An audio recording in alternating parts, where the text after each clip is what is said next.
어, 사람의 인생이 아무리 복잡해 보여도 네 가지 종류의 인생이 있습니다. 첫 번째는 처음도 좋고 나중도 좋은 인생이고, 두 번째는 처음도 좋지 않고 나중도 좋지 않은 인생, 세 번째는 처음은 좋지 않았는데 나중이 좋은 인생이 있고, 마지막 네 번째는 처음은 좋았는데 마지막이 좋지 않은 인생이 있습니다. 사울은 어디에 속할까요? 이 네 번째에 속합니다. 처음에는 성령으로 임재 가운데 능력을 받아서 승승장구하던 꽤 괜찮은 왕이었습니다.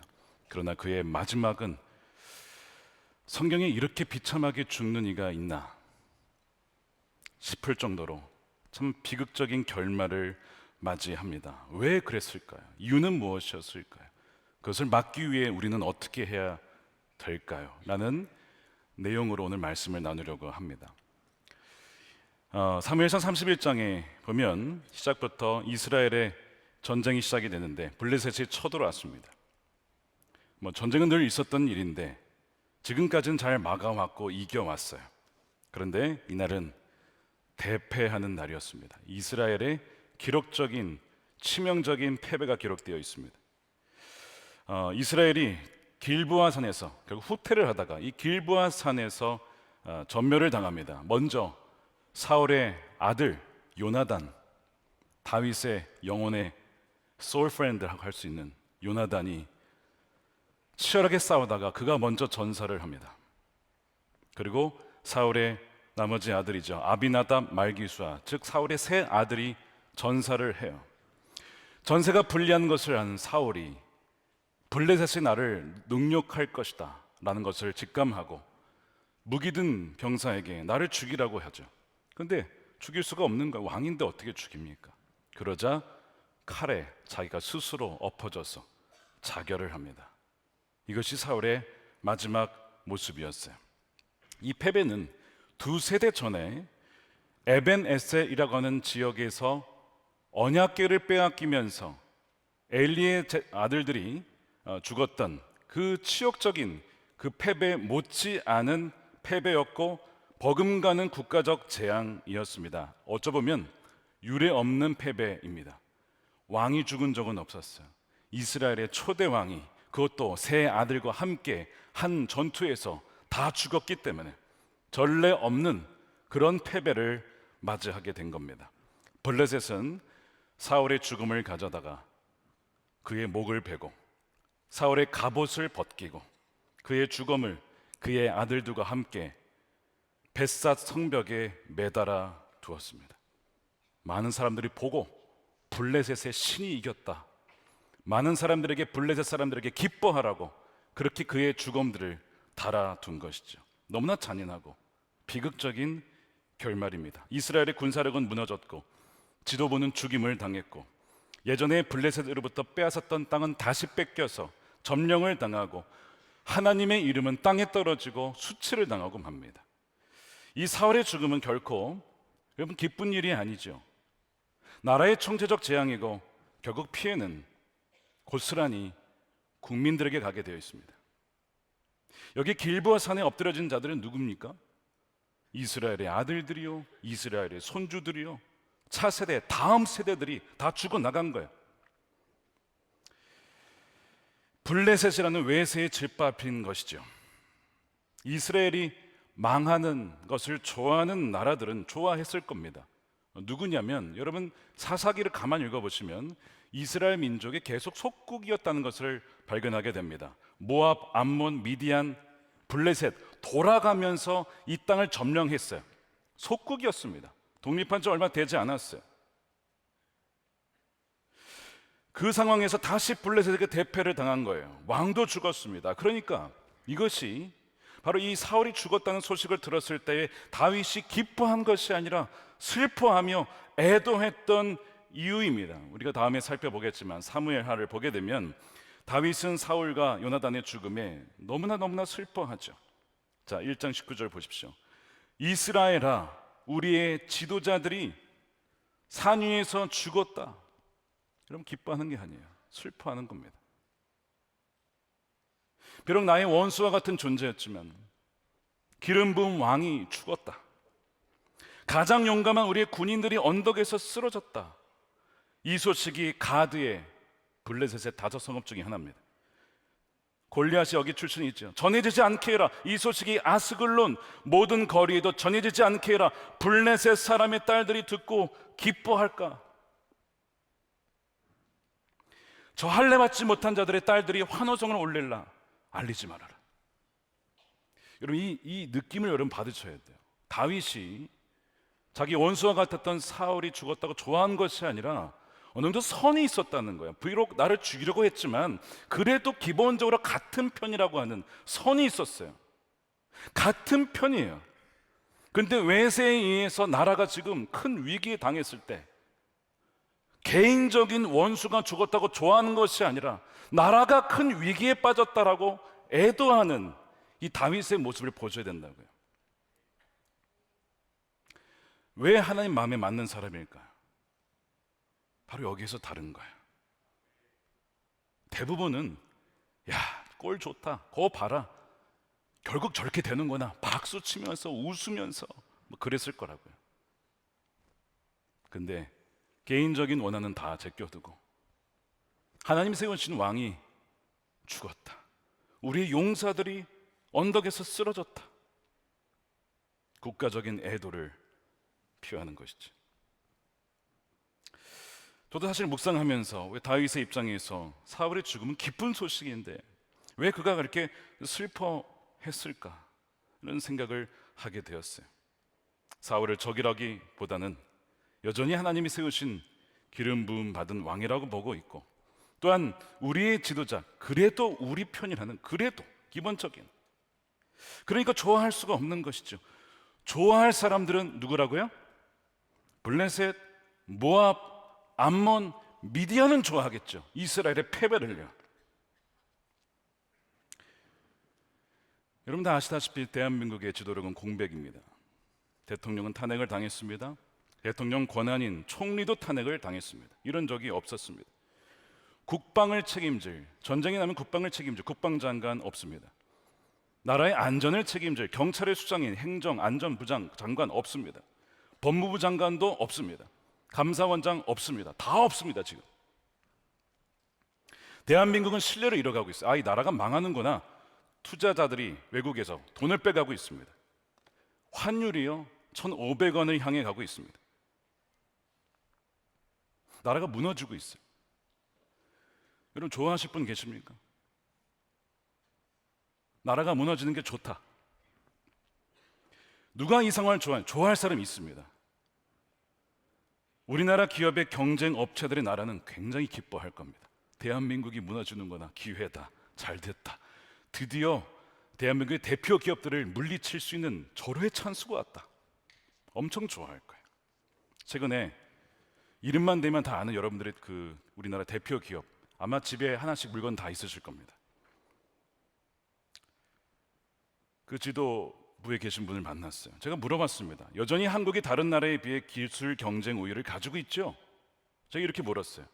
그분이 뭐라고 하시냐면, 목사님이 아닙니다. 중국에 의해서 다 따라잡혔습니다. 지금 앞서 있는 것 별로 없습니다. 오히려 추월당하고 있습니다. S 기업이 왜 주가가 반토막 났습니까? 왜 사만전자가 됐습니까? 기술력과 수출로 먹고 사는 나라가 기술도 따라잡히고 수출도 안 되고, 그럼 무엇으로 먹고 살아야 될까요? 수출이 안 되니까 내수가 죽는 것이고 경기가 침체가 되는 것이고 서서히 죽는 것입니다.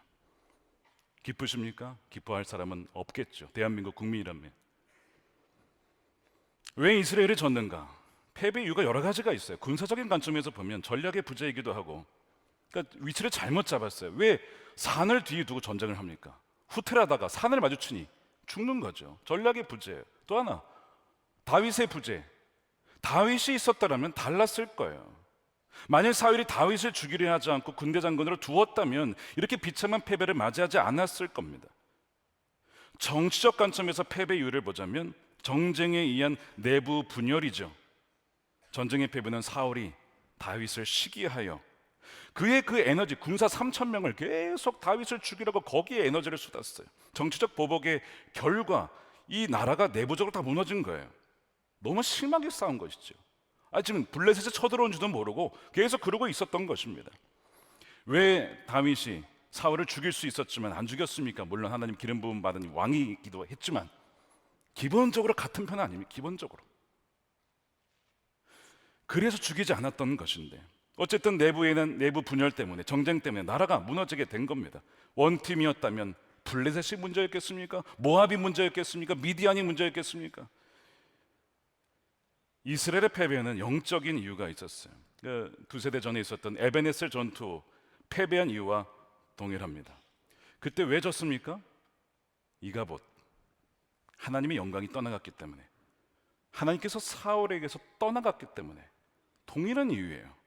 사무엘상 16장 14절입니다. 사울에게는 주님의 영이 떠났고 그 대신에 주님께서 보내신 악한 영이 사울을 괴롭혔다. 성경이 말하는 최고의 복은 무엇이냐면 임마누엘입니다. 하나님이 우리와 함께 하신다. 하나님이 우리와 함께 하시는 하나님이다. 여러분, 이것보다 더한 복은 없는 거예요. 하나님이 함께 하신다면 가장 큰 복을 누리고 있는 것입니다. 현재에도 누리고 나중에도 누리고 영원히 누리게 되는 것이죠. 임마누엘의 복을 누린 여러분 되시기 축복합니다. 그걸 뒤집으면 무엇이 가장 최악의 저주일까요? 그분의 임재를 잃어버리는 겁니다. 더 최악은 임재를 잃어버렸는지도 모르고 살아가는 겁니다.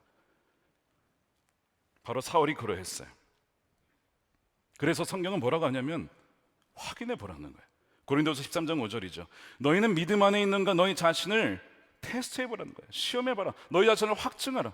예수 그리스도께서 너희 안에 계신 줄을 너희가 스스로 알지 못하느냐? 그렇지 않으면 너희는 버림받은 자니라. 내가 정말 주님을 믿고 믿는다면 주의 말씀에 순종할 것이고, 순종함으로써 나의 믿음이 확증이 될 거예요. 이것을 계속 하라는 거잖아요.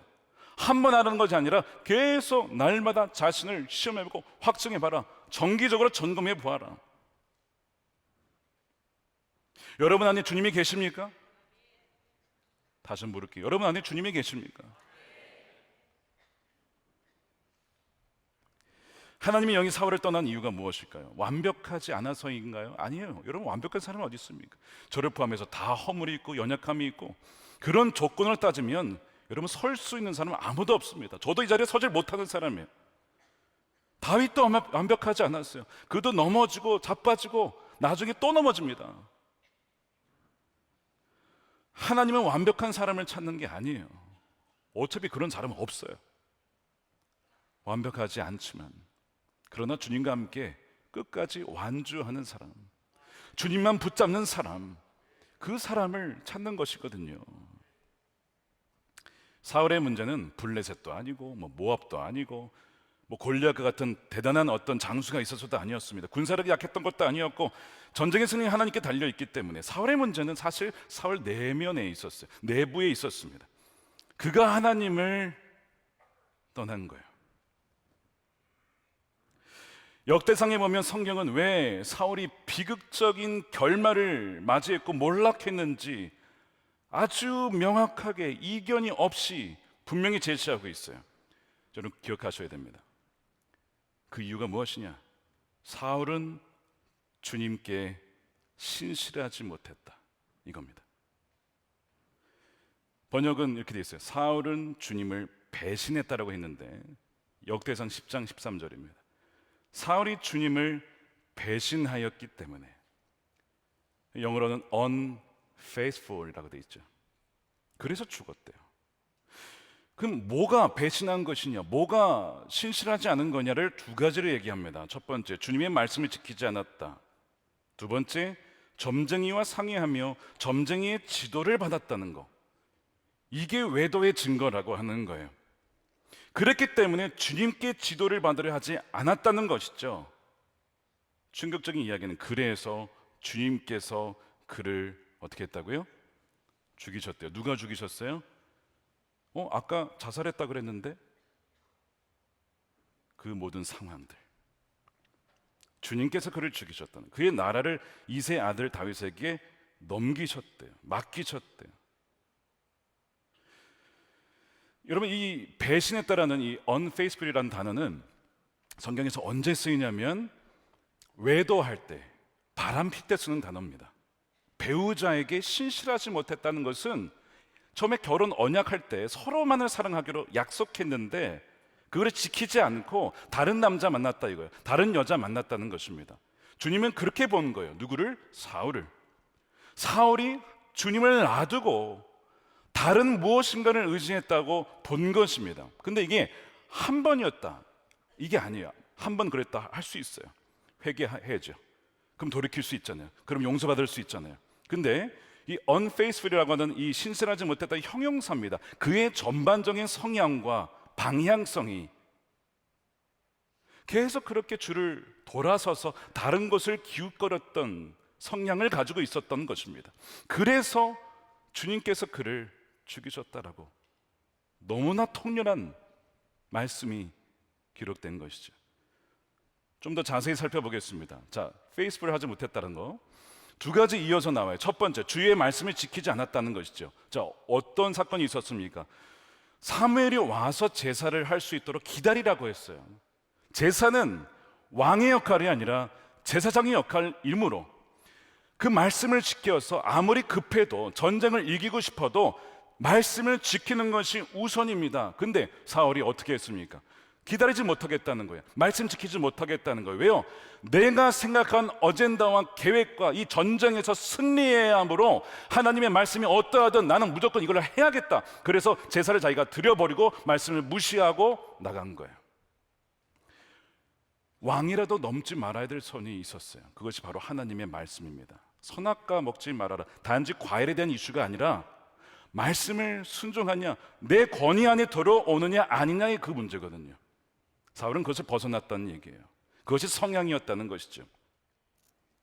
두 번째, 무엇을 신실하지 않다라고 보았는가? 너무나 뼈아픈 부분입니다. 점쟁이와 상의하고 지도를 받았다는 점입니다. 그래서 주님께 묻지 않았다는 거예요. 자, 13절을 우리말 성경으로 보겠습니다.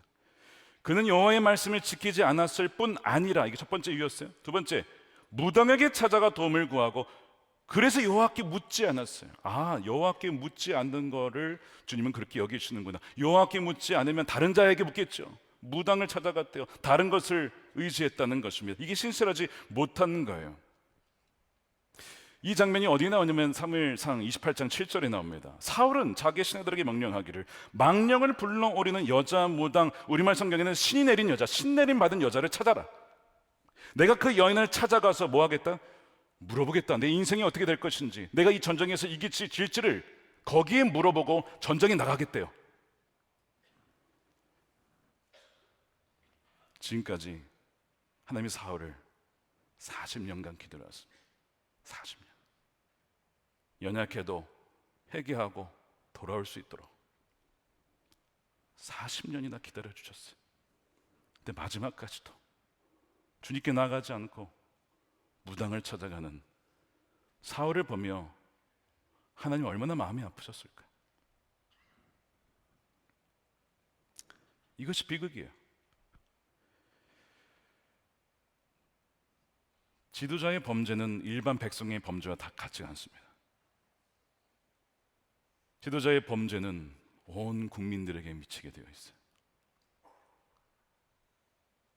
담임 목사가 죄를 지으면 온 성도들에게 미치게 되어 있는 거예요. 그러니까 사단은 계속해서 지도자들이 넘어지기를 온갖 전략과 방법과 불화살을 통해서 쓰러뜨리려고 하는 것입니다. 외세가 쳐들어와 이스라엘을 파멸시키고 찬탈할 빌미를 준 거예요, 이 사울이. 하나님 미워하시는 것이 뭡니까? 여러 가지가 있는데 신접한 자 찾아가는 것을 싫어하십니다. 여러분, 신명기 말씀의 첫 번째가 뭐예요? 나 외에 다른 신을 섬기지 말아라. 우상 만들지 말아라. 다 이 내용이잖아요. 근데 이 무당을 찾아가요? 우상을 섬겨요? 신명기 18장 10절에 당신들 가운데 자기 아들이나 딸을 불 가운데 지나가게 하는 사람과 점쟁이와 복술과 요술객과 무당과 주문을 외우는 사람과 귀신을 불러 물어보는 사람과 박수와 혼백에게 물어보는 사람이 있어서는 안 됩니다. 당신들은 누굽니까? 하나님을 믿는 백성이라면, 진짜 크리스천이라면 이런 사람이 있어서는 안 된다고. 하나님께서 모세를 통해 말씀하시잖아요. 이런 일을 하는 사람 모두 주님께서 미워하십니다. 주 당신들의 하나님은 이런 역겨운 일 때문에 당신들 앞에서 그들을 몰아내시는 겁니다. 사울이 잘한 일이 하나 있어요. 무당들을 다 쫓아냈어요, 나라에. 근데 남아있는 무당이 있었어요. 그래서 그 여자 무당을 찾아내라는 거예요. 하나님이 모르시는 것 같아 다 알고 있어요. 사울이 누구를 찾아갔고 누구를 의지했는지. 3년 전 통계인데 2021년에 10대에서 30대 크리스천 청년들에게 점을 본 적이 있느냐라고 물어봤을 때 절반이 봤답니다. 절반이 본 적이 있대요. 왜 봤느냐라고 물어봤을 때 단순한 재미로 봤다가 63%예요. 오늘 이 본문의 마지막 이 31장 굉장히 어둡게 끝나죠. 마지막 부분이 어떤 희망도 보이지 않는 것 같습니다. 여러분 그렇지 않아요? 그때도 그랬어요. 언제요? 예수님께서 골고다 언덕에서 십자가에서 비참하고 수치스러운 죽음을 달려 나무에 달려서 모든 사람들이 보는 앞에서 그분의 시신이 매달려 있을 때, 바로 그때도 야, 모든 희망은 다 사라졌고 무슨 희망이 있겠나 싶었습니다.